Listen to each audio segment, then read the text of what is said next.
नमस्कार दोस्तों, स्वागत है आपका the success academy coaching centre में। दोस्तों, आज हम क्लास 10th फिजिक्स का 20 इम्पोर्टेंट क्वेश्चन देखने वाले हैं जो कि विद्युत धारा से है। तो इस वीडियो को पूरा देखें और मैं आपको फिर से एक बार बोल देता हूं कि आप इससे पहले कॉपी और पेन ले लें, ताकि कॉपी पेन लेने से आपको इस सारे प्रश्न को लिख सकते हैं। और जब आप सारे प्रश्न को लिख लीजिएगा तो आपको बोर्ड एग्जाम के समय रिवीजन में काम देगा। तो चलिए इस वीडियो की शुरुआत करते हैं। तो उससे पहले एक शायरी हो जाए।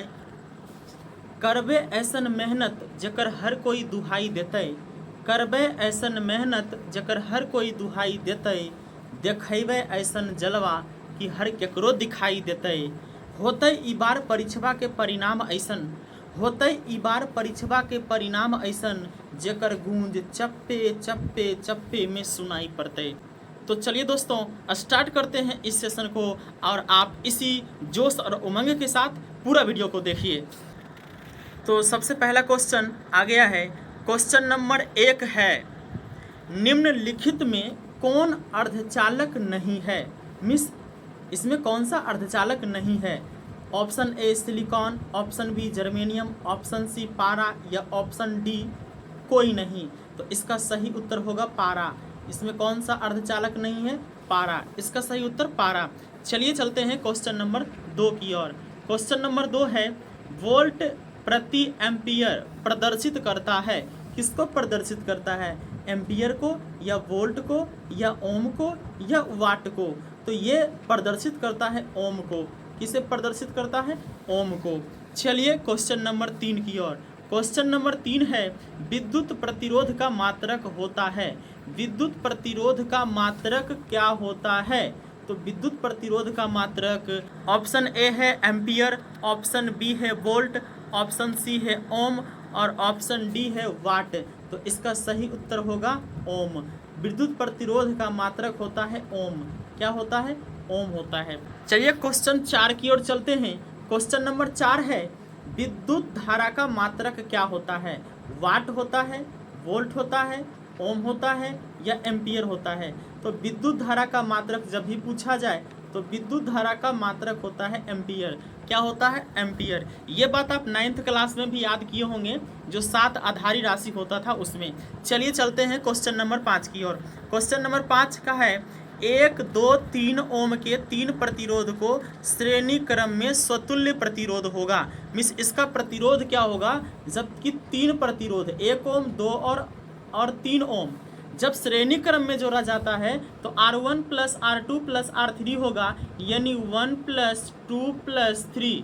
जब सबको हम जोड़ देंगे तो होगा 6 ओम इज द करेक्ट आंसर। तो कितना ऑप्शन है देख लेते हैं। ऑप्शन नंबर डी 6 ओम होगा। चलिए चलते हैं क्वेश्चन नंबर 6। क्वेश्चन नंबर 6 है, विभवांतर का एसआई मात्रक क्या होता है? विभवांतर का एसआई मात्रक जूल होता है, वाट होता है, एम्पियर होता है या वोल्ट होता है? तो इसका सही उत्तर होगा डी, वोल्ट होता है। विभवांतर का एसआई मात्रक वोल्ट होता है। चलिए चलते हैं क्वेश्चन नंबर 7 की ओर। क्वेश्चन नंबर 7 है, विभव का मात्रक होता है एम्पीयर होता है या फिर वोल्ट होता है या फिर ओम होता है या फिर वाट होता है? तो क्वेश्चन नंबर 7 का सही आंसर होगा वोल्ट। क्या होता है? वो वोल्ट। विभवांतर बोले या विभव बोले, दोनों का होता है वोल्ट। चलिए चलते हैं क्वेश्चन नंबर 8 की ओर। क्वेश्चन नंबर 8 है, 100 वाट 220 वोल्ट के विद्युत बल्ब के तंतु का प्रतिरोध क्या होगा? तो ये एक फॉर्मूला होता है, R equal to V square by P। R equal to V square by P। तो यहाँ पर V का मान है 220 और P का मान है 100। तो 220 गुना 220 करेंगे तो क्या होगा? 220 गुना 220, 220 गुना 220 और बट्टे 100। 0 से 0 ख़त्म हो जाएगा और ये 0 से ये 0 ख़त्म हो जाएगा। और 22 गुना 22 करेंगे तो होगा 284, यानी B number is the correct answer, 284 ohm. चलिए चलते हैं क्वेश्चन नंबर 9 की ओर। क्वेश्चन नंबर 9 है, टंगस्टन निम्नलिखित में से किस ताप पर पिघलता है? टंगस्टन किस ताप पर पिघलता है? 2500 degree Celsius, 3000 degree Celsius, 3500 degree Celsius या 4000 डिग्री सेल्सियस। तो इसका सही उत्तर होगा 3500 डिग्री सेल्सियस। टंगस्टन कब पिघलता है? जब टेम्परेचर 3500 डिग्री सेल्सियस हो जाता है तब। चलिए चलते हैं क्वेश्चन नंबर 10 की ओर। क्वेश्चन नंबर 10 है, विद्युत शक्ति का मात्रक होता है। विद्युत शक्ति का मात्रक क्या होता है? एम्पियर होता है, वोल्ट होता है, ओम होता है या वाट होता है। तो इसका सही उत्तर होगा वाट। क्या होगा? वाट। चलिए चलते हैं क्वेश्चन नंबर 11 की ओर। क्वेश्चन नंबर 11 है, प्रतिरोध का मात्रक क्या होता है? इससे पहले भी हम इस क्वेश्चन को कर चुके हैं। जूल होता है, एम्पियर होता है या वाट होता है या ओम होता है। तो इसका सही उत्तर होगा ओम। प्रतिरोध का ऐसा ही मात्रक क्या होता है? ओम। चलिए चलते हैं क्वेश्चन नंबर 12 की ओर। क्वेश्चन नंबर 12 है कि 12 वोल्ट विभवांतर के दो बिंदुओं के बीच 2 कूलाम आवेश को लेकर जाने में कार्य किया जाता है। कितना कार्य किया जाता है? तो चलिए इसे देखते हैं। इसका फॉर्मूला होता है V बराबर W/Q, जिसमें कि V का मान दिया गया है 12 और W का मान निकालना है, जबकि Q का मान 2 कूलाम है। तो हम इसे बनाते हैं। देखिए 12 बराबर W/Q का मान है 2। अब इसके नीचे 1 है और 1 गुना W करेंगे तो W होगा और 12 गुना 2 करेंगे तो 24। तो 24 जूल होगा। 24 जूल किस ऑप्शन में है? तो option number B. Option number B is the correct answer. चलिए चलते हैं क्वेश्चन नंबर 13 की ओर। क्वेश्चन नंबर 13 है, सेल के विद्युत वाहक बल का मात्रक होता है। सेल के विद्युत वाहक बल का मात्रक क्या होता है?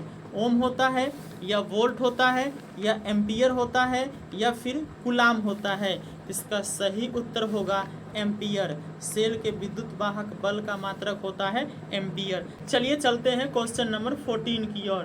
क्वेश्चन नंबर 14 है, 1 एमीटर के स्केल पर 0 तथा 2 एम्पियर के बीच 20 विभाग है। इसका अल्प मान क्या होगा? तो इसे हम ऐसे निकालेंगे। पहले 2 एम्पियर -0/20। अगर इसे हम 2a में से 0 घटाते हैं तो 2 ही रहेगा, यानी 2/20 होगा। और जब आप इसे दशमलव में बदलिएगा तो 1 वहाँ पे और नीचे होगा 10, यानी 1/10 का मतलब होता है 0.1, यानी a number is the correct answer. चलिए चलते हैं क्वेश्चन नंबर 15 की ओर। क्वेश्चन नंबर 15 है, आवेश का एसआई मात्रक होता है। वोल्ट होता है या ओम होता है या जूल होता है या कूलाम होता है। तो ये बहुत ही इजी है। आवेश को हम लोग Q से सूचित करते हैं और इसका एसआई मात्रक कूलाम होता है। आवेश का एसआई मात्रक क्या होता है? कूलाम। चलिए चलते हैं क्वेश्चन नंबर 16 की ओर। क्वेश्चन नंबर 16 है, जब किसी चालक तार से विद्युत धारा प्रवाहित होती है तो गतिशील कण होते हैं, परमाणु होते हैं, आयन होते हैं या प्रोटॉन होते हैं या इलेक्ट्रॉन होते हैं। तो इसका सही उत्तर होगा इलेक्ट्रॉन। क्या होते हैं? इलेक्ट्रॉन। चलिए चलते हैं क्वेश्चन नंबर 17 की ओर। क्वेश्चन नंबर 17 है, निम्नलिखित में कौन विद्युत सुचालक है? निम्नलिखित में कौन विद्युत सुचालक है मीन्स जिसमें विद्युत धारा प्रवाहित कर सकती है? सल्फर, प्लास्टिक तो कर नहीं सकती है, आयोडीन, ग्रेफाइट। ग्रेफाइट एक ऐसी पदार्थ है जिसमें कि विद्युत धारा प्रवाहित कर सकती है, मीन्स ग्रेफाइट विद्युत का सुचालक है। चलिए चलते हैं क्वेश्चन नंबर 18 की ओर। क्वेश्चन नंबर 18 है, विभवांतर का मात्रक होता है। विभवांतर का मात्रक क्या होता है? ऑप्शन ए है वाट, ऑप्शन बी है एम्पियर, ऑप्शन सी है वोल्ट और ऑप्शन डी है ओम। तो इसका सही उत्तर क्या होगा? इसका सही उत्तर होगा वोल्ट। क्या होगा? वोल्ट। यानी विभवांतर का मात्रक होता है वोल्ट। इससे पहले भी इस क्वेश्चन को कर चुके हैं 2 बार, इसलिए इसे ध्यान से देखिएगा और लिख लीजिएगा। बहुत ही इंपॉर्टेंट क्वेश्चन है बिहार बोर्ड एग्जाम 2025 के लिए। चलिए हम चलते हैं क्वेश्चन नंबर 19 की ओर। क्वेश्चन नंबर 19 है, विद्युत बल्ब तंतु किस धातु का बना होता है? ये तो आप जानते ही हैं, लोहा का। लोहा का थोड़ी बना होता है, टंगस्टन का, तांबा का, सोना का। तो इसका सही उत्तर होगा टंगस्टन। विद्युत बल्ब का तंतु किसका बना होता है? टंगस्टन का बना होता है भैया। चलिए चलते हैं लास्ट क्वेश्चन की ओर। Question number 20। क्वेश्चन नंबर 20 है 10 ओम एवं 20 ओम के दो प्रतिरोध को श्रेणी क्रम में जोड़ने पर स्वतुल्य प्रतिरोध क्या होगा।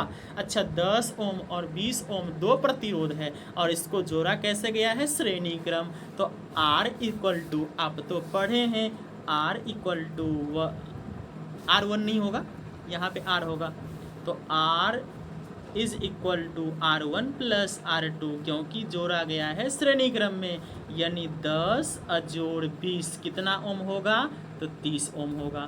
30 ohm is the correct answer, यानी option number C is the correct.